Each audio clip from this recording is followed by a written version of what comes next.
একটা জাতীয় ঐক্য সৃষ্টি করে মানুষকে ঐক্যবদ্ধ করে এই দানবীয় একটি সরকার, যারা ফ্যাসিবাদী সরকার, যারা গণতন্ত্রকে ধ্বংস করেছে, আমাদের ৭১ সালের মুক্তিযুদ্ধের সমস্ত চেতনাগুলোকে ধ্বংস করে দিয়েছে, সেই দখলদার সরকারকে সরিয়ে জনগণের একটি সরকার প্রতিষ্ঠা করবার লক্ষ্যে তারা কাজ করেছেন। আমি আন্তরিকভাবে কৃতজ্ঞতার সঙ্গে তাদেরকে ধন্যবাদ জানাতে চাই। বিশেষ করে সাধারণ সম্পাদক সাইফুল হক সাহেবকে ধন্যবাদ জানাতে চাই। তিনি নিরন্তর পরিশ্রম করেছেন এবং এখনো করে চলেছেন, কখনো তার লক্ষ্য থেকে তিনি বিচ্যুত হন। আজকে সেই জন্যে তাকে আন্তরিক ধন্যবাদ এবং কৃতজ্ঞতা জানাতে চাই। বন্ধুগণ, এত স্বল্প পরিসরে স্বল্প সময়ের মধ্যে যে মত বিনিময় উনি আশা করেছেন সেই মত বিনিময় করা এখানে সম্ভব না। এর জন্য প্রয়োজন আরো দীর্ঘ সময় এবং পরিবেশও সেরকম থাকা প্রয়োজন। কারণ আজকে আমাদের সামনে যে সংকট, এই সংকটের সর্বগ্রাসী সংকট। একদিকে রাজনৈতিক সংকট, অন্যদিকে আপনার অর্থনৈতিক সংকট। আমরা দীর্ঘ বক্তব্যের কোনো অবকাশ নেই। আমরা আমাদের সরকারের যে অপকীর্তি, এই অপকীর্তিগুলো এক কথায় বলে শেষ করা যাবে বা তার এই স্বল্প শেষ করা যাবে। আমি সংক্ষেপে শুধু বলতে চাই যে প্রথম যে সর্বনাশটা সে করেছে, সে হচ্ছে বাংলাদেশের রাজনৈতিক যে কাঠামো তাকে সে ধ্বংস করে দিয়েছে। আগেও করেছিল, এবার করেছে একটু ভিন্ন কায়দায়। এখন একটু শিক্ষিত হয়েছে কিভাবে আপনার এটাকে একটা ছদ্মবেশী আবরণ দেওয়া যায়, সেই আবরণ দিয়ে গণতন্ত্রের একটা লেবাস পরিয়ে দিয়ে সে এই যে বাংলাদেশের যে রাজনৈতিক কাঠামো, অর্থাৎ সংবিধানের ভিত্তিতে যেটা আমরা গঠন করেছিলাম, সেটাকে সে ধ্বংস করে দিয়েছে এবং সত্যিকার অর্থে একটা একদলীয় ফ্যাসিবাদী শাসন সে প্রতিষ্ঠা করেছে। অন্যদিকে অর্থনৈতিকভাবে সমস্ত অর্থনৈতিক যে স্তম্ভগুলো, যে কাঠামোটা, সেটাকে সে বিনষ্ট করেছে।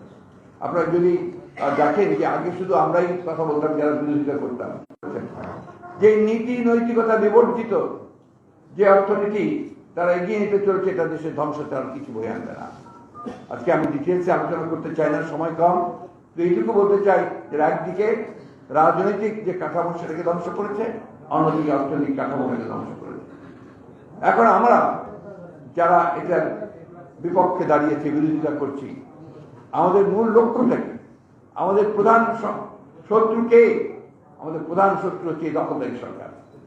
এটাকে আমাদের সবসময় মাথায় রাখতে হবে। সরকার আসবে, আমরা দেখেছি কিভাবে সমস্ত প্রতিবন্ধকতাকে এড়িয়ে তারা 100 মাইল সাইকেলে চড়ে তো হেঁটে তারা সেই সমস্ত সভা সমাবেশগুলোতে যুক্ত হয়েছে। আজকে যারা মনে করছেন যে মানুষ এখন জেগে ওঠেনি, আমি সবিনয়ে তাদের বলতে চাই যে মানুষ জেগে উঠেছে। আমরা হয়তো সেই তাদের জেগে ওঠাটাকে কাজে লাগিয়ে চূড়ান্ত যে আপনার বিজয় অর্জন করা, সেটা আমাদের এখনো সম্ভব হয়নি। কিন্তু এই ধরনের আন্দোলন যখন হয়, সেটা একবারেই যে সব হয়ে যায় এটা মনে করার কোনো কারণ নেই।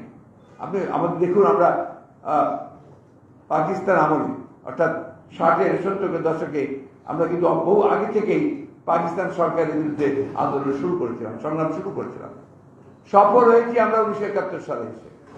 সেই 1971 সালের চরিত্রটা মনে রাখতে হবে আমাদেরকে। এবং সেই সময় দীর্ঘ আন্দোলন করে 69-এর আন্দোলন হয়েছে, তার আগে 62-র আন্দোলন হয়েছে, এরপরে আপনার সেই 70 থেকে 71 এসেছে। ঠিক একইভাবে এরশাদের বিরুদ্ধে যখন আমরা আন্দোলন করেছি, অনেকগুলো আন্দোলন হয়েছে, সেই আন্দোলনের মধ্যে সবগুলোই সফল হয়নি। শেষে এসে 90-এর আন্দোলনের সাথে সফল হয়েছে। এই জিনিসগুলোকে মাথায় রেখে, ওই জন্য কিছুক্ষণ আগে যেটা জামাল ভাই বললেন, জামাল ভাই আসলেই উনি এখনো সেই জায়গায় আছেন। মানুষের জন্য তাকে অত্যন্ত ধন্যবাদ এবং কৃতজ্ঞতা জানাই যে এখনো তার সেই রোমান্টিক মনটা থেকে গেছে এবং সেই কবিতার মতো করে বলতে চান। বুলবুল খান মাহবুব আমাদের সহপাঠী ছিলেন, তিনি ওই কবিতা লিখে আমাদের খুবই আলোড়ন সৃষ্টি করেছিল। আমরা সেই কবিতার দুটো লাইন আমরা সেটা পোস্টার হাতে লিখে আমরা সব জায়গায় ছড়িয়ে দিতাম।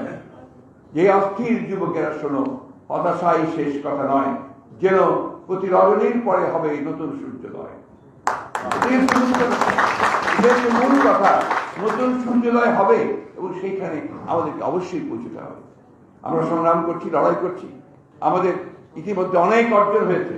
সবচেয়ে বড় অর্জন হয়েছে আমরা বিভিন্ন রাজনৈতিক দলগুলোকে একের জন্য একটা চিন্তার আছে বিভিন্নভাবে, কেউ বাম চিন্তা, কেউ ডান চিন্তা, অতি বাম চিন্তা, সবগুলোকে মিলিয়ে কিন্তু আমরা 31 দফা দিয়েছি। সেই 31 দফাতে এই দেশের মানুষের কথা, প্রতিটি কথা বলা আছে, সেখানে প্রত্যেকের কথা বলা আছে, রাষ্ট্র কাঠামো পরিবর্তনের কথা বলা আছে, অর্থনৈতিক কাঠামো পরিবর্তনের কথা বলা আছে। আপনার সবগুলো দিক সেখানে আছে, সেটাও আমাদেরকে প্রচার করতে হবে, জনগণের কাছে সেটাও পৌঁছে দেওয়া হবে। জনগণ একটা জিনিসের কি, তারা এই সরকারকে চায় না, এটা হচ্ছে মূল কথা। এই কথাটা আমাদেরকে বিশ্বাস করতে হবে। আমরা কি করে সেই জনগণের যে না চাওয়ার যে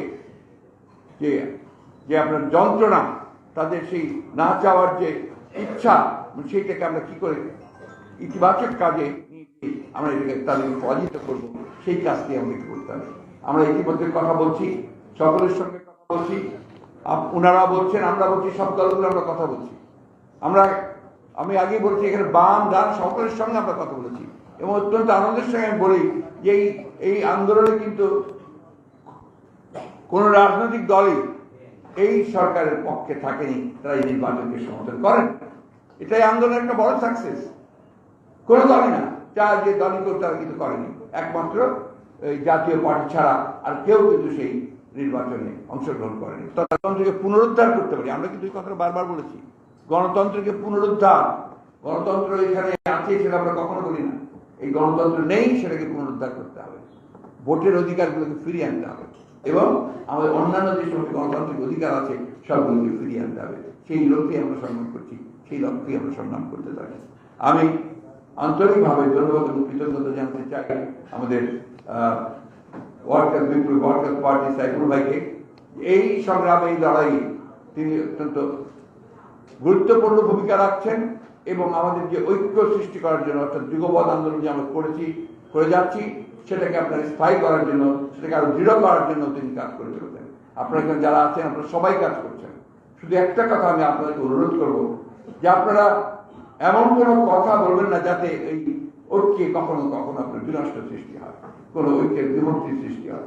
সবাইকে নিয়ে আসতে হবে। এখন আমাদের প্রধান শত্রু হচ্ছে এই সরকার, যারা আমাদের সবকিছুকে ধ্বংস করে দিচ্ছে। এই সরকারকে দূরে সরিয়ে ফেলে দেওয়ার জন্য আমাদেরকে সবাইকে নিয়ে একসাথে কাজ করতে হবে।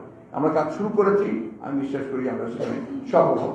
আমি মান্নান সাহেবকে ধন্যবাদ জানাতে চাই, সাকিব সাহেবকে ধন্যবাদ জানাতে চাই, আমি আমাদের নুরুল সাহেবকে ধন্যবাদ জানাতে চাই, আমাদের জামাল ভাই আছেন, জামাল হায়দার, আমাদের আখন্দ সাহেব, আজকে সবাই এখানে এসে যে কথাগুলো বলেছেন, সুর একটাই, সুর হচ্ছে যে আমরা এই সরকারকে আর দেখতে চাই না, সরকারকে সরিয়ে জনগণের একটা শাসন আমরা প্রতিষ্ঠা করতে, সত্যিকার অর্থেই গণতান্ত্রিক চর্চা থাকবে, গণতান্ত্রিক অধিকারগুলো থাকবে, গণতন্ত্র আমরা প্রতিষ্ঠা করতে সক্ষম হব।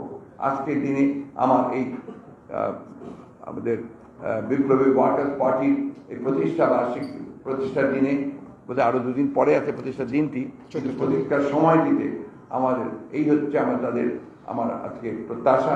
আসুন আমরা সবাই জনগণের সঙ্গে থেকে, জনগণকে সঙ্গে নিয়ে আমরা সেই লড়াই করি। সেই লড়াইয়ের একটা অনেকেই সাকিব সাহেব বলেছেন, আমাদের মান্না সাহেব বলেছেন যে কৌশল তো সবসময় বদলাতে পারে, কিন্তু লক্ষ্য তো আমাদের এক, আমাদের লক্ষ্য একটাই, সেই লক্ষ্য হচ্ছে এই সরকারকে আমাদের ফেলতে হবে, সরিয়ে দিতে হবে এবং সেই কৌশলে হয়তো আমাদের আলোচনা হবে, আলোচনা করে আমরা আবারও সেই দিকে এগিয়ে যাব। আন্দোলন চলছে, এই আন্দোলন চলবে, প্রতি মুহূর্তে আন্দোলন চলছে। এই আন্দোলনকে আমাদেরকে আরো শক্তিশালী করে সামনের দিয়ে, জনগণের সম্পৃক্ত আছে, আপনাকে জনগণকে আবার জানিয়ে তুলতে হবে। এই কথা সত্য যেটা মান্না সাহেব বলেছেন যে তরুণ যুবকদের, আমি আবার সবসময় কথা বলে আবারও বলছি, তরুণ আর যুবকদেরকে এগিয়ে আসতে হবে। এই দেশের যে আন্দোলন করছে, এটা শুধু আমাদের জন্য নয়, এটা দেশের জন্য, এই দেশকে রক্ষা করার জন্য, আমাদের স্বাধীনতা সার্বভৌমত্বকে রক্ষা করার জন্য, গণতন্ত্রকে